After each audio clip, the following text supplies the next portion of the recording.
आज 11 वर्ष सेवा सुशासन गरीब कल्याण, ये मोदी जी का रिपोर्ट कार्ड 11 वर्षों में उन्होंने क्या किया है, वो रिपोर्ट कार्ड लेके हम लोग आपके बीच में, हमारे पार्टी के सभी पदाधिकारीगण सब लोग आए हैं। ऐसे ही मंच पे उपस्थित आपके इस मंडल के मंडल अध्यक्ष भाई विजय शुक्ला जी, इस क्षेत्र के जिला पंचायत सदस्य, अब दूसरा क्षेत्र होगा वो क्षेत्र के जिला पंचायत सदस्य, हमारे चाचा आपके पड़ोसी भाई मिथिलेश सिंह और गल्लर सिंह चाचा, आपके पड़ोस की ग्राम सभा के प्रधान धर्मेंद्र जी, रुकिया सैदीपुर प्रधान केशव जी, हमारी मंडल की महिला मोर्चा की अध्यक्ष और समूह के जो जितने भी ये महिला के समूह चलते हैं उसके नकाब ब्लॉक की अध्यक्ष है, हमारे बाएं साइड बैठे पूर्व मंडल अध्यक्ष भाई सुरेंद्र सिंह दादा, देवेंद्र भैया, इनका तुम्हारा नाम है पंकज तिवारी भैया, धर्मेंद्र भैया, हमारे सम्मुख बैठे सभी हमारे प्रधानगण, सबके नाम लिखा अलग अलग नाम लिखा टाइम क्यों बताकर भाई। इन 11 वर्षों में ये मोदी जी का जो रिपोर्ट कार्ड है, ये केवल आप लोगों के बीच में आके एक ये विचार रखना कि इन 11 वर्षों में मोदी जी ने क्या किया। 2014 में जब आपने, साथ बैठो प्रधान जी, इन 11 वर्षों में जब 2014 में आप लोगों ने पूर्ण बहुमत की सरकार भारतीय जनता पार्टी की बनाई, आप ही ने अपना प्रधानमंत्री नरेंद्र भाई मोदी को चुना, तो सबसे पहले योजना कौन सी आई? सबसे पहले कोई बोल नहीं, सबसे पहले योजना जब प्रधानमंत्री जी नरेंद्र भाई मोदी जी प्रधानमंत्री भी ना, तो सबसे पहले योजना कौन आई भाई बताओ? सबसे बड़ी कौन नहीं है दादा, तुम बताओ। बिजली। जनधन खाते खुलवाई ना है, उससे पहले खाता रहा है तुम्हारा बैंक कब किनारा है? नेशनलाइज बैंक कब नहीं रहा है? कौन ही बैंक कब रहा है? तो जिला सहकारी बैंक कब रहा है? नेशनलाइज बैंकों में 2014 से पहले पूरे देश में मात्र केवल 30 से 35% खाते थे, क्या तो रहा है? अपने इधर जिला सहकारी बैंक, अपने जनपद में ज्यादातर खाते जिला सहकारी बैंक में हुआ करते थे, मगर नेशनलाइज बैंक में जैसे अभी टाइम इंडियन बैंक हो गया, उस टाइम पंजाब नेशनल बैंक रहा है, स्टेट बैंक रहा है, इलाहाबाद बैंक रहा है, इस तरीके की नेशनलाइज बैंकें कही जाती है, यानी जो पूरे देश में जो काम करती है। ऐसी बैंकन में खाता 30 से 35% थे, अपने ही क्षेत्र में तो क्या लगा थे 20 से 25% हुई है। मगर जब ये जनधन खाते की योजना लेके आए प्रधानमंत्री जी, तो उनकी सोच कितनी बड़ी थी आप सोचिए। पहले जब कोई गरीब व्यक्ति बैंक में जाता था, इन बैंकों में, तो वहां खड़ा चपरासी तुरंत भगाए, बाबा भागो भागो भागो, तुम्हारे यहाँ खाता कहां से खुल गई? तो कातरा बैंक में जब कोई गरीब व्यक्ति जाता, कोई तरकीब से नहीं, वो जुगाड़ मिला, प्रधान मिलिस, प्रधान लेके गए तो बका फार्म दिवाई दिन कहीं बाबा का भर के ले आए हो, प्रधान जी फार्म तो दिवाई दिन। अब जब वो फार्म भर के लेके गए फिर बैंक पहुंचा तो कहीं नहीं, मैं तुम्हारा गारंटर ना है कोई, और गारंटर के साथ का लागत रहा है प्रस्तावक, यानी वो भी उसी बैंक का हो। तो बाबा ढूंढे के लगाए कि भाई कौन ही माँ गारंटी दी, कौन गारंटी थी? जब पूरे गांव में बैंक का खाता नहीं रहा तो गारंटी कहां से नहीं मिले?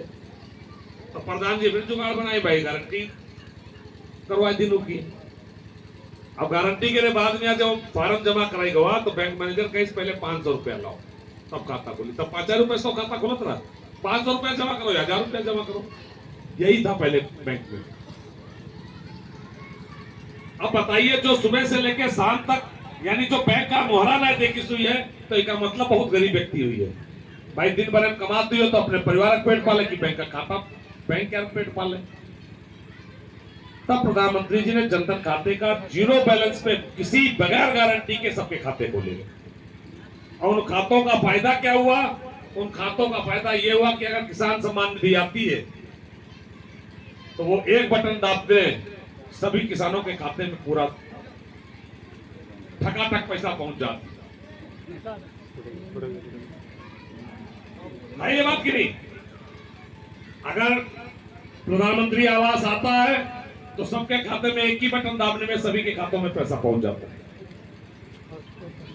सरकार की जितनी भी योजनाएं हैं सब बैंक के द्वारा संचालित है। कोई भी ऐसी योजना नहीं जिसमें आपको बैंक जाना ना पड़े। इन 14 से लेके 24-25 के बीच में, इन 11 वर्षों में आप खुद सोचना कि आपके गांव में क्या परिवर्तन हुआ, आपके क्षेत्र में क्या परिवर्तन हुआ। दोनों चीज सोच के देखना। जब कहो भैया आवत रहा तो सबसे पहले काम हुआ कि बड़वा पकड़िया इधर से ने ब्रेक लगा दी बेलो लो आप सब आस पड़ोस सब पानी पानी नजर आवत रहा।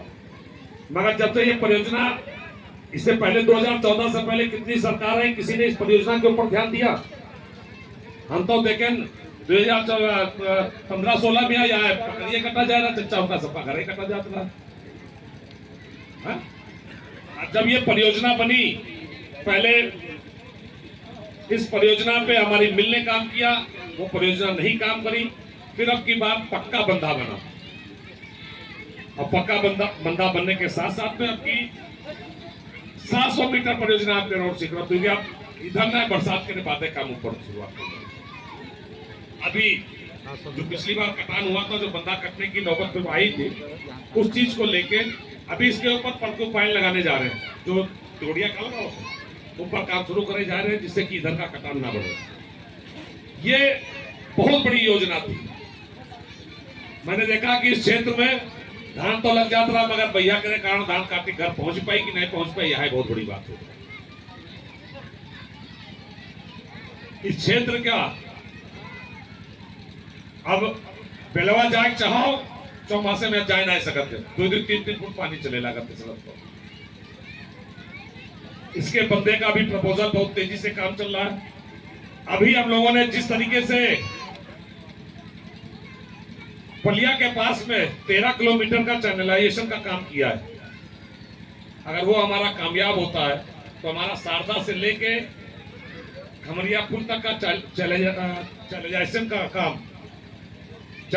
का काम इसके बाद में प्रपोजल ये लिया गया, क्योंकि इसका अगर चैनलाइजेशन हो गया, बीचों बीच सेक्टर से नाला जो लगभग 15 मीटर गहरा और 70 मीटर चौड़ा अगर खुद जाएगा तो पूरी नदी जो इधर उधर भागती है वो बीचों बीच से निकलना शुरू हो जाएगी। अभी आप देखे हो खमरिया पुल जब जाओ तो बीच मट्टी पट्टी रहते हो, नदी ही कोने चलते कहो ही कोने में चलते। तो अगले वर्ष की परियोजना भी हमारी इसके ऊपर काम शुरू हो गया। ड्रोन सर्वे हो चुका है। अभी उस दिन सर्वे चल रहा था तो मैं सर्वे में पूरा उस बंदे से निकला था, उसी बंदे से पूरा आर पार खमरिया तक पैदल गया था। जब मैं पैदल गया तो हमारे जेई, एक्सियन, एसी सब पैदल गए, यानी वो गाड़ी बैठे और हाँ जब धूप में खड़े ना तो धूप में खड़े पूरा भी सर्वे करा के लेके आए। आज 3 दिन हुए ये कार्यक्रम से, नहीं 1 दिन पहले। उस दिन एसी भी थे यहाँ पे और उस चीज का पूरा सर्वे करके लेके गए। और वो अगर हमारा प्रोग्राम अगर कामयाब हो गया इस बार तो इस क्षेत्र में बाढ़ नहीं आएगी, कुछ साल तक तो बाढ़ नहीं आएगी।